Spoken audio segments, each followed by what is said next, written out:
ஓம் சாந்தி. இன்றைய முரளி 4/1/2026. அவ்யக்த பாப்தாதா ரிவைஸ் 30/11/8 மதுபன். முற்றுப்புள்ளி வைத்து சம்பூர்ண பவித்திரத்தை தாரணை செய்து மனதின் சகாஸ் மூலமாக சுகம் சாந்தியின் அஞ்சலி கொடுக்கும் சேவை செய்யுங்கள். இன்று பாப்தாதா நாலாபுறங்களில் உள்ள மகான் குழந்தைகளை பார்த்து கொண்டு இருக்கிறார். என்ன மகத்துவத்தை பார்க்கிறார்? எதை உலகம் நடக்க முடியாதது என்று சொல்கிறதோ அதை எளிதில் நடத்தி காட்டி இருக்கிறீர்கள். அதுதான் பவித்திரத்தின் விரதம். நீங்கள் எல்லோரும் பவித்திரத்தின் விரதத்தை தாரணை செய்கிறீர்கள் தானே? மாற்றத்தை கொண்டு வருவோம் என்ற உறுதியான எண்ணத்தின் வாக்குறுதியை பாப்தாதாவிற்கு கொடுத்திருக்கிறீர்கள். இந்த வாக்கு கொடுப்பது என்றால் உணர்வில் மாற்றத்தை கொண்டு வருவது. உணர்வை மாற்றியிருக்கிறீர்களா என்ன? நாமெல்லாம் சகோதரர்கள் என்று நினைத்தீர்கள். இந்த உணர்வு மாற்றத்திற்காக பக்தியிலும் எத்தனை விஷயங்களில் விரதம் இருக்கிறார்கள்.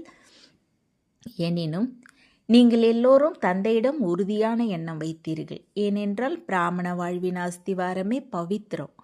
மேலும் பவித்திரத்தின் மூலமாக பரமாத்மா அன்பும் அனைத்து பரமாத்மா பிராப்திகளும் கிடைக்கின்றன. மகாத்மா எதை கடினம் என்று நினைக்கிறாரோ, நடக்க முடியாது என்று நினைக்கிறாரோ, அந்த பவித்திரத்தை நீங்கள் உங்கள் சுய தர்மமாக நினைக்கிறீர்கள். சில நல்ல குழந்தைகள் உறுதியான எண்ணம் வைத்து அந்த எண்ணத்தின் மூலமாக நடைமுறையில் மாற்றம் வந்திருப்பதை பார்த்து கொண்டு இருக்கிறார். அப்படி நாலாபுறங்களிலும் இருக்கும் மகான் குழந்தைகளுக்கு பார்த்தாத மிக அதிகமாக உள்ளத்தின் ஆசீர்வாதங்களை கொடுக்கின்றார். நீங்கள் எல்லோரும் மனம், சொல், செயலிலும் பார்வை, உணர்விலும் பவித்திரத்தை அனுபவம் செய்கிறீர்கள் தானே? பவித்திர உணர்வு என்றால் ஒவ்வொரு ஆத்மாவிடமும் சுப பாவனை மற்றும் சுப விருப்பம் வைப்பது. திருஷ்டி மூலமாக ஒவ்வொரு ஆத்மாவையும் ஆன்மீக சொரூபத்தில் பார்ப்பது. தானும் சதா சகஜமாக ஆன்மீக ஸ்திதியில் இருப்பதை அனுபவம் செய்வது. மனம், சொல், செயலில் பவித்திரமாக இருப்பதே பிராமண வாழ்வின் மகத்துவம். பவித்திரமாக இல்லை என்றால் பவித்திரத்தின் பலத்தால் தனக்குத்தானே சதா ஆசீர்வாதத்தை கொடுப்பது என்ற பிராமண வாழ்வின் பாடலின்படி என்ன ஆசீர்வாதம் கொடுப்பீர்கள்? பவித்திரத்தின் மூலமாக சதா தானும் மகிழ்ச்சியை அனுபவம் செய்து பிறருக்கும் மகிழ்ச்சியை கொடுப்பீர்கள். பவித்திர ஆத்மாவிற்கு 3 வரதானங்கள் விசேஷமாக கிடைக்கின்றன. 1, தனக்குத்தானே வரம் கொடுப்பது. அதனால் எளிதில் தந்தைக்கு பிரியமானவர் ஆவார். 2, வரமளிக்கும் தந்தையின் டியரஸ்ட் குழந்தையாவார். அதனால் தந்தையின் ஆசீர்வாதங்கள் தானாகவே கிடைக்கும், சதா கிடைக்கும். 3, பிராமண குடும்பத்தில் யாரெல்லாம் விசேஷ நிமித்தமாகி இருப்பார்களோ அவர்கள் மூலமாகவும் ஆசீர்வாதங்கள் கிடைத்து கொண்டே இருக்கும்.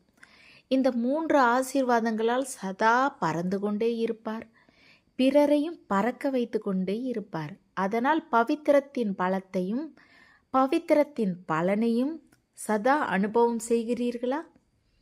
சதா ஆன்மீக போதையும் உள்ளத்தில் பெருமையும் இருக்கிறதா என நீங்கள் எல்லோரும் தன்னை கேளுங்கள், தன்னை சோதனை செய்யுங்கள். ஒரு சில குழந்தைகள் அமிர்த வேளையில் சந்திப்பை கொண்டாடும் போது, உரையாடும் போது அவ்வப்போது என்ன சொல்கிறார்கள் தெரியுமா? பவித்திரத்தின் மூலமாக எந்த அதீந்திரிய சுகத்தின் பலன் கிடைக்கிறதோ அது சதா இருப்பதில்லை. சில நேரம் இருக்கிறது, சில நேரம் இருப்பதில்லை என்று சொல்கிறார்கள். ஏனென்றால் பவித்திரத்தின் பலனே அதீந்திரிய சுகம். அதனால் நான் யார் என தன்னிடம் கேளுங்கள். சதா அதீந்திரிய சுகத்தின் அனுபவத்தில் இருக்கிறேனா அல்லது அவ்வப்போது இருக்கிறேனா? தன்னை யார் என்று சொல்கிறீர்கள்? எல்லோரும் உங்கள் பெயரை எழுதும் போதும் என்ன எழுதுகிறீர்கள்? PK இன்னார் என எழுதுகிறீர்கள். தன்னை மாஸ்டர் சர்வசக்திவான் என்று சொல்கிறீர்கள். எல்லோரும் மாஸ்டர் சர்வசக்திவான்கள் தானே? யார் தன்னை சதா மாஸ்டர் சர்வசக்திவான் என்று நினைக்கிறார்களோ அவ்வப்போது இல்லை. அவர்கள் கரங்களை உயர்த்துங்கள். சதா இருக்கிறீர்களா என்பதை பாருங்கள், யோசனை செய்யுங்கள். டபுள் விதேசிகள் கரங்களை உயர்த்தவில்லை, கொஞ்சம் உயர்த்துகிறார்கள். சதா இருக்கிறார்களா என்ன டீச்சர்கள்? உயர்த்துங்கள். அப்படியே உயர்த்தாதீர்கள். யார் சதா இருக்கிறார்களோ அந்த சதா இருப்பவர்கள் உயர்த்துங்கள். மிக குறைவாக இருக்கிறீர்கள், பாண்டவர்கள் உயர்த்துங்கள். பின்னால் இருப்பவர்கள் உயர்த்துங்கள். மிக குறைவாக இருக்கிறீர்கள், முழு சபையும் கரங்களை உயர்த்தவில்லை. நல்லது. மாஸ்டர் சர்வசக்திவானாக இருக்கிறீர்கள். அந்த நேரம் சக்திகள் எங்கே போகின்றன? மாஸ்டராக இருக்கின்றீர்கள். மாஸ்டர் என்றால் தந்தையை விட உயர்ந்தவர் என்பது அர்த்தம். அதனால் பீருட்டின் அஸ்திவாரத்தில் ஏதாவது பலவீனம் இருக்கிறதா என்பதை சோதனை செய்யுங்கள். என்ன பலவீனம் இருக்கிறது? மனதில், அதாவது எண்ணத்தில் பலவீனம் இருக்கிறதா, சொல்லில் பலவீனம் இருக்கிறதா, அல்லது செயலில் பலவீனம் இருக்கிறதா, அல்லது கனவில் பலவீனம் இருக்கிறதா? ஏனென்றால் பவித்திர ஆத்மாவின் மனம், சொல், செயல், சம்பந்தம், தொடர்பு, கனவு அனைத்தும் சக்திசாலியாக இருக்கும். உணர்வை மாற்றும் வாக்குறுதி கொடுத்திருக்கிறீர்கள். அதனால் அவ்வப்போது ஏன் நேரத்தை பார்த்து கொண்டு இருக்கிறீர்கள்? நேரத்தின் புகாரை, பக்தர்களின் புகாரை, ஆத்மாக்களின் புகாரை கேட்கிறீர்கள். மேலும் திடீர் பாடமும் எல்லோருக்கும் உறுதியாக இருக்கிறது. அஸ்திவாரத்தின் பலவீனம் என்றால் பவித்திரத்தின் பலவீனம். சொல்லிலும் சுப பாவனை, சுப விருப்பம் இல்லை என்றால் பவித்திரத்திற்கு விபரீதமாக இருந்தால் சம்பூர்ண பவித்திரத்துக்கு என்ன சுகம் கிடைக்குமோ, என்ன அதீந்திரிய சுகம் கிடைக்குமோ அது அனுபவம் ஏற்பட முடியாது. ஏன் என்றால் பிராமண வாழ்வின் லட்சியமே நடக்க முடியாததை நடத்தி காட்டுவது. அதில் இவ்வளவு அவ்வளவு என்ற வார்த்தை வருவதில்லை. எவ்வளவு வேண்டுமோ அவ்வளவு கிடையாது. அதனால் நாளை அமிர்த வேளை விசேஷமாக ஒவ்வொருவரும் தன்னை சோதனை செய்யுங்கள். பிறரை பற்றி யோசனை செய்யாதீர்கள், பிறரை பார்க்காதீர்கள். எனினும் பவித்திரத்தின் விரதத்தை எத்தனை சதவீதம் கடைபிடிக்கிறேன் என தன்னை சோதனை செய்ய வேண்டும். 4 விஷயங்களை சோதனை செய்ய வேண்டும். 1 உணர்வு, 2வது சம்பந்தம், தொடர்பில் சுப பாவனை, சுப விருப்பம். இவர் இப்படித்தானே இருக்கிறார் என்று சொல்லாதீர்கள். எனினும் அந்த ஆத்மாவிட சுப பாவனை வையுங்கள். நீங்கள் எல்லோரும் உங்களை உலக மாற்றம் செய்பவராக ஏற்றுக்கொண்டீர்கள். எல்லோரும் அப்படி இருக்கிறீர்களா? நாம் உலக மாற்றம் செய்பவர்கள் என்று தம்மை உணர்வீர்களா? கரங்களை உயர்த்துங்கள். இதில் மிக நன்றாக கரங்களை உயர்த்துகிறீர்கள். வாழ்த்துகள். எனினும் பார்த்தாத உங்கள் எல்லோரிடமும் ஒரு கேள்வி கேட்கிறார். கேள்வி கேட்கலாமா? எப்போது நீங்கள் உலகை மாற்றுபவர்களோ அப்போது உலகை மாற்றுவதில் இந்த இயற்கை 5 தத்துவங்களும் வருகின்றன. எப்போது அவற்றை மாற்ற முடியுமோ அப்போது தன்னை அல்லது கூட இருப்பவர்களை, குடும்பத்தை மாற்ற முடியாதா? உலகை மாற்றுபவர் என்றால் ஆத்மாக்களை, இயற்கையை, அனைத்தையும் மாற்ற வேண்டும். அதனால் உங்கள் வாக்கை நினைவு கூறுங்கள். எல்லோரும் தந்தையிடம் பலமுறை வாக்கு கொடுத்திருக்கிறீர்கள். எனினும் நேரம் மிக விரைவாக வந்து கொண்டு இருப்பதை, அனைவரின் புகாரும் மிக அதிகமாவதை பார்த்து கொண்டு இருக்கிறார். அதனால் புகாரை கேட்கும் மாற்றத்தை கொண்டு வரும் உபகாரி ஆத்மாக்கள் யார்? நீங்கள் தானே. பரோபகாரி அல்லது உலக உபகாரியாவதற்கு 3 வார்த்தைகளை முடிக்க வேண்டும் என்று பார்த்தாத முன்னரும் சொல்லியிருக்கிறார். அது உங்களுக்கு தெரியும். அறிவதில் கெட்டிக்காரர்களாக இருக்கிறீர்கள். எல்லோரும் கெட்டிக்காரர்கள் என்பது பார்த்தாதவிற்கு தெரியும். 1ஆம் வார்த்தை பரம் சிந்தனை, அதாவது பிறர் சிந்தனை. 2வது பரதர்ஷன், பிறரை பார்ப்பது. 3வது பரமத், பிறர் வழி. இந்த 3 பரவார்த்தைகளையும் முடித்தால் பரோபகாரி ஆவீர்கள். இந்த 3 வார்த்தைகளை தடை ரூபமாகின்றன. நினைவிருக்கிறது தானே? புதிய விஷயமில்லை. நாளை அமிர்த வேளையில் சோதனை செய்ய வேண்டும்.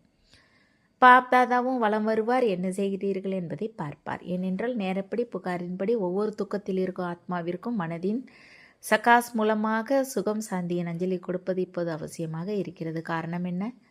அவ்வப்போது குழந்தைகள் என்ன செய்கிறார்கள் என பார்த்தாதா திடீர் என பார்க்கிறார். ஏனென்றால் குழந்தைகளிடம் அன்பு இருக்கிறது தானே. மேலும் குழந்தைகளோடு போக வேண்டும்.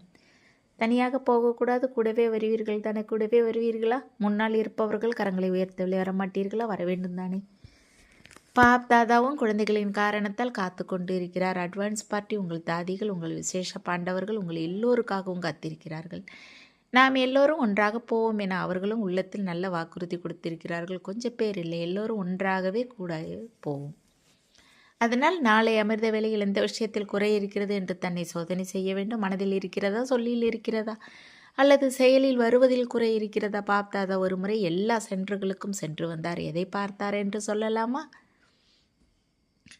எந்த விஷயத்தில் குறை இருந்தது? ஒரு நொடியில் மாற்றி முற்றுப்புள்ளி வைக்க வேண்டும். இதில் குறை இருந்தது, தெரிய வந்தது. எதுவரை முற்றுப்புள்ளி வைக்கவில்லையோ அதுவரை என்னென்ன ஆகிறது?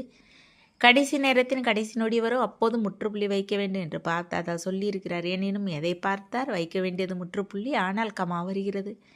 பிறர் விஷயங்களை நினைவு செய்கிறீர்கள். இது ஏன் நடக்கிறது, இப்படி என்ன நடக்கிறது என இதில் ஆச்சரியக்குறி வருகிறது. அதனால் முற்றுப்புள்ளி வைப்பதில்லை. ஆனால் கமா அல்லது ஆச்சரியத்தின் அடையாளமாக ஏன் என்ற கேள்விகளின் கியூ ஏற்படுகிறது. அதனால் இதை சோதனை செய்ய வேண்டும். ஒருவேளை முற்றுப்புள்ளி வைக்கும் பழக்கம் இல்லை என்றால் அந்த மதிய சோகதி நன்றாக இருக்காது, உயர்வாக இருக்காது.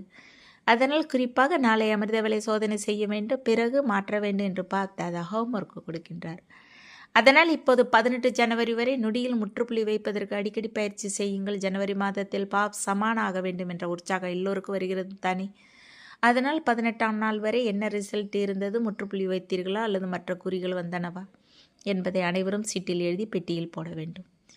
இது பிடித்திருக்கிறதா தலையில் அசையுங்கள். ஏனென்றால் பாப்தாதாவிற்கு குழந்தைகளிடம் அதிக அன்பு இருக்கிறது. தனியாக போக விரும்பவில்லை. அதனால் என்ன செய்வீர்கள்? இப்போது விரைவாக தீவிரமாக முயற்சி செய்யுங்கள். இப்போது மந்தமான முயற்சி வெற்றியை கொடுக்க முடியாது. பியூரிட்டியை பர்சனாலிட்டி, ராயல்ட்டி என்று சொல்கிறார்கள். அதனால் உங்கள் ராயல்ட்டியை நினைவு செய்யுங்கள். அனாதி ரூபத்திலும் ஆத்மாக்கள் நீங்கள் தந்தையோடு உங்கள் தேசத்தில் விசேஷ ஆத்மாக்களாக இருக்கிறீர்கள். ஆகாயத்தில் எப்படி விசேஷ நட்சத்திரங்கள் சொல்லிக்கின்றனோ அப்படி நீங்கள் அனாதி ரூபத்தில் விசேஷ நட்சத்திரங்களாக சொல்லிக்கிறீர்கள். அதனால் உங்கள் அனாதி கால ராயல்ட்டியை நினைவு செய்யுங்கள். பிறகு நீங்கள் எப்போது சத்தியோகத்திற்கு வருவீர்களோ அப்போது தேவ ரூப ராயல்ட்டியை நினைவு செய்யுங்கள். அனைவரின் தலையிலும் ராயல்ட்டியின் ஒளி கிரீடம் இருக்கிறது. அனாதி ஆதி எவ்வளவு ராயல்ட்டி இருக்கிறது. பிறகு துவாபர யுகத்திற்கு வந்தால் உங்கள் சித்திரத்தை போன்ற ராயல்ட்டி வேறு யாருக்கும் இருப்பதில்லை. தலைவர்களுக்கு, நடிகர்களுக்கு, தர்மாத்மாக்களுக்கு சித்திரங்களை உருவாக்குகிறார்கள். எனினும் உங்கள் சித்திரங்களுக்கு செய்யும் பூஜையும் உங்கள் சித்திரங்களின் விசேஷமும் எவ்வளவு ராயலாக இருக்கிறது. சித்திரத்தை பார்த்து எல்லோருக்கும் மகிழ்ச்சி அடைகிறார்கள்.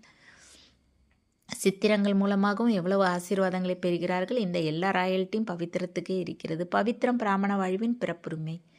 பவித்திரத்தின் குறைவு முடிய வேண்டும். அதற்காக ஆகிவிடு. அந்த நேரம் வைராக்கியம் வந்தால் ஆகிவிடு என்று சொல்லாதீர்கள். பாபா, நீங்கள் கவலைப்படாதீர்கள். ஆகிவிடு என மிக நல்ல நல்ல விஷயங்களை சொல்கிறீர்கள். எனினும் இந்த ஜனவரி மாதம் வரை ஸ்பெஷலாக பவித்திரத்தில் ஒவ்வொருவரும் முழுமை பெற வேண்டும் என பார்த்தாதா விரும்புகிறார். பவித்திரம் வெறும் பிரம்மச்சரியம் இல்லை, வீண் எண்ணங்களும் அப்பவித்திரமே. வீண் பேச்சு, ஆவேசத்தின் வீண் பேச்சு, கோபத்தின் அம்சம் ஆவேசம் என்று சொல்கிறார்கள். அதுவும் முடிய வேண்டும். சமஸ்காரத்தை அப்படி உருவாக்குங்கள். அதனால் தொலைவிலிருந்தே உங்களை பார்த்து பவித்திரத்தின் வைப்ரேஷனை பெற வேண்டும். ஏனென்றால் உங்களை போன்ற பவித்திரம் முடிவில் ஆத்மாவும் பவித்திரம், உடலும் பவித்திரம் என டபுள் பவித்திரம் கிடைக்கிறது.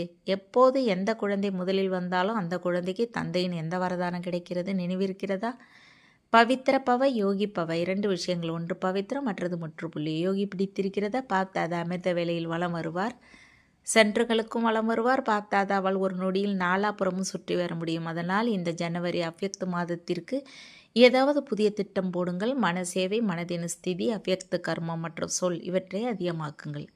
அதனால் 18 ஜனவரியில் பாப்தாதா அனைவரின் ரிசல்ட்டை பார்ப்பார். அன்பு இருக்கிறது தானே? 18 ஜனவரியில் அமிர்த வேளையிலிருந்து அன்பின் விஷயங்களையே பேசுகிறீர்கள். பாபா, நீங்கள் ஏன் அவ்யக்தமானீர்கள் என்று எல்லோரும் குறை சொல்கிறீர்கள். அதனால் சகாரத்தில் இருந்து கொண்டே எதுவரை சமான் ஆவீர்கள் என்று தந்தையும் குறை சொல்கிறார். இன்று கொஞ்சம் விசேஷமாக கவனத்தை இருக்கிறார், அன்பு காட்டுகிறார். கவனத்தை மட்டும் இருக்கவில்லை, அன்பும் இருக்கிறது. ஏனென்றால் எனது ஒரு குழந்தையும் தங்கிவிடக்கூடாது என்பதை பார்த்தாதான் விரும்புகிறார். ஒவ்வொரு கர்மத்தின் ஸ்ரீமத்தை சோதனை செய்யுங்கள். அமிர்த வேளையிலிருந்து இரவு வரை ஒவ்வொரு கர்மத்திற்கும் என்ன ஸ்ரீமத்து கிடைத்திருக்கிறதோ அதை சோதனை செய்யுங்கள். உறுதியாக இருக்கிறீர்கள் தானே? கூடவே போக வேண்டும் தானே? போக வேண்டும் என்றால் கரங்களை உயர்த்துங்கள். போக வேண்டுமா? நல்லது. டீச்சர்கள், பின்னால் இருப்பவர்கள், நாற்காலியில் அமர்ந்திருப்பவர்கள், பாண்டவர்கள், கரங்களை உயர்த்துங்கள். எப்போது சமமாவீர்களோ அப்போதே கையோடு கை கொடுத்து செல்வீர்கள். செய்தையாக வேண்டும், ஆகியே தீர வேண்டும் என உறுதியான எண்ணம் வையுங்கள். 15-20 நாட்கள் இந்த உறுதி இருக்கிறது. பிறகு மெல்ல மெல்ல கொஞ்சம் கவனக்குறைவு வருகிறது. அதனால் கவனக்குறைவை முடியுங்கள். அதிகத்தில் அதிகமாக 1 மாதம் வரை முழு உற்சாகம் இருக்கிறது, உறுதி இருக்கிறது. பிறகு 1 மாதத்திற்கு பிறகு கொஞ்சம் கொஞ்சம் கவனக்குறைவு ஆரம்பமாகிறது. இப்போது இந்த வருடம் முடிந்துவிடும். அப்போது எதை முடிப்பீர்கள்? வருடத்தை முடிப்பீர்களா அல்லது வருடத்தின் கூடவே எந்த எண்ணத்தில் தாரணையில் பலவீனம் இருக்கிறதோ அதை முடிப்பீர்களா? செய்வீர்கள் தானே? கரத்தை உயர்த்தவில்லையே, இப்போது வீட்டிற்கு போக வேண்டும் என்ற ரெக்கார்டு உள்ளத்தில் தானாகவே ஒலிக்க வேண்டும்.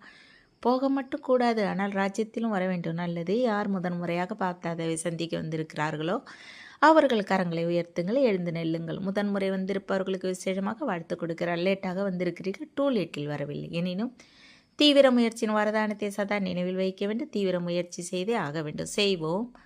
ஓம் ஓம் என்று சொல்லாதீர்கள், செய்தே ஆக வேண்டும். லாஸ்ட், சுபாஸ்ட், மற்றும் ஃபஸ்ட்டு வர வேண்டும். நல்லது. நாலாபுறங்களில் உள்ள மகான் பவித்திர ஆத்மாக்களுக்கு பாப்தாதா உள்ளத்தின் விசேஷ ஆசீர்வாதங்கள். உள்ளத்தின் அன்பு மற்றும் உள்ளத்தில் கலப்பதற்கு வாழ்த்துக்கள். எப்போது தந்தை வந்தாலும் இமெயில், கடிதம் அல்லது பலவித சாதனங்கள் மூலமாக நாலாபுறங்களிலும் உள்ள குழந்தைகள் அன்பு நினைவுகளை அனுப்புவது பாப்தாதாவிற்கு தெரியும். பாப்தாதாவிடம் சொல்வதற்கு அல்லது கொடுப்பதற்கு முன்பே எல்லாருடைய அன்பு நினைவுகளும் வந்து சேர்கின்றன. ஏனென்றால் அப்படிப்பட்ட கண்டெடுக்கப்பட்ட குழந்தைகளின் நினைவின் கனெக்ஷன் மிக துரிதமாக இருக்கிறது. நீங்கள் 3-4 நாட்களுக்கு பிறகு நேரில் சந்திக்கிறீர்கள். எனினும் அவர்களின் அன்பு நினைவுகள் உண்மையான தகுதியுடைய ஆத்மாக்களின் அன்பு நினைவுகள் அதே நொடி பாப்தாதாவிடம் வருகின்றன. அதனால் யாரெல்லாம் சாதனங்கள் கிடைக்காமல் உள்ளத்தில் நினைவு செய்தீர்களோ அவர்களின் அன்பு நினைவுகளும் வந்து சேர்ந்தன. பாப்தாதா ஒவ்வொரு குழந்தைக்கும் கோடி கோடி மடங்கு அன்பு நினைவுகளை பதிலாக கொடுக்கிறார். மற்றபடி நாலாப்புறங்களில் இப்போது 2 வார்த்தைகளுக்கு அதிக முக்கியத்துவம் கொடுங்கள். 1 முற்றுப்புள்ளி, 2வது சம்பூர்ண பவித்திரத்தை முழு பிராமண குடும்பத்திலும் பரப்ப வேண்டும். யார் பலவீனமாக இருப்பாரோ அவருக்கும் ஒத்துழைப்பு கொடுத்து உருவாக்குங்கள். இது பெரிய புண்ணியம், விடாதீர்கள். இவர் இப்படித்தான், இவர் மாறவே போவதில்லை என்ற சாபம் கொடுக்காதீர்கள். புண்ணிய காரியம் செய்யுங்கள், மாற்றி காட்டுவோம், மாறியே ஆக வேண்டும். அவரது நம்பிக்கை அதிகமாக்குங்கள், விழுந்தவர்களை ஒதுக்காதீர்கள், ஆதரவு கொடுங்கள், சக்தி கொடுங்கள். அப்படி நாலாபுறமும் மகிழ்ச்சியையும் சந்தோஷத்தையும் குஷியையும் கொடுக்கும் குழந்தைகளுக்கு அதிகமாய் அன்பு நினைவுகள் மற்றும் நமஸ்தே வரதானம். செக்கிங் செய்யும் விசேஷத்தை தனது உண்மையான சமஸ்காரமாக மாற்றும் மகான் ஆத்மா ஆகுங்க. என்ன எண்ணத்தை எழுப்பினாலும், சொல்லை சொன்னாலும், செயலை செய்தாலும், சம்பந்தம் தொடர்பில் வந்தாலும் இது தந்தைக்கு சமமாக இருக்கிறதா என்பதை சோதனை செய்யுங்கள். முதலில் ஒப்பிடுங்கள், பிறகு நடைமுறைக்கு கொண்டு வாருங்கள். அப்படி ஸ்தூலத்திலும் சில ஆத்மாக்களுக்கு சமஸ்காரம் இருக்கிறது. அவர்கள் முதலில் சோதனை செய்வார்கள், பிறகு ஏற்பார்கள். அப்படி மகான் பவித்திர ஆத்மாக்களாக இருக்கிறீர்கள். அதனால் செக்கிங் மெஷினரியை விரிவுபடுத்துங்கள். இதை உங்கள் உண்மையான சமஸ்காரமாக மாற்றுங்கள். இதுவே மிகப்பெரிய மகத்துவம். ஸ்லோகன்: சம்பூர்ண பவித்திரமாகவும் யோகியாகவும் ஆவதே சிநேகத்திற்கு ரிட்டன் கொடுப்பது. அவ்யக்த செய்கை. இந்த அவ்யக்த மாதத்தில் பந்தனமற்றவராக இருந்து ஜீவன் முக்தி ஸ்திதியை அனுபவம் செய்யுங்கள். இப்போது என்ன பிரச்சனைகள் வருகின்றனவோ அல்லது வரப்போகின்றனவோ அவற்றில் இயற்கையின் 5 தத்துவங்களும் நன்றாக ஆட்டுவிக்க முயற்சி செய்யும். எனினும் ஜீவன் முக்தி விதேகி நிலையின் பயிற்சி உள்ள ஆத்மா ஆடாமல் அசையாமல் பாஸ்வித்தானராகி எல்லா விஷயங்களையும் எளிதில் கடந்து செல்வார். அதனால் நிரந்தர கர்மயோகி, நிரந்தர சகஜயோகி, நிரந்தர முக்தி ஆத்மாவின் சமஸ்காரத்தை இப்போதிலிருந்தே அனுபவத்திற்கு கொண்டு வர வேண்டும். ஓம் சாந்தி. தேங்க்ஸ் பாப்பா.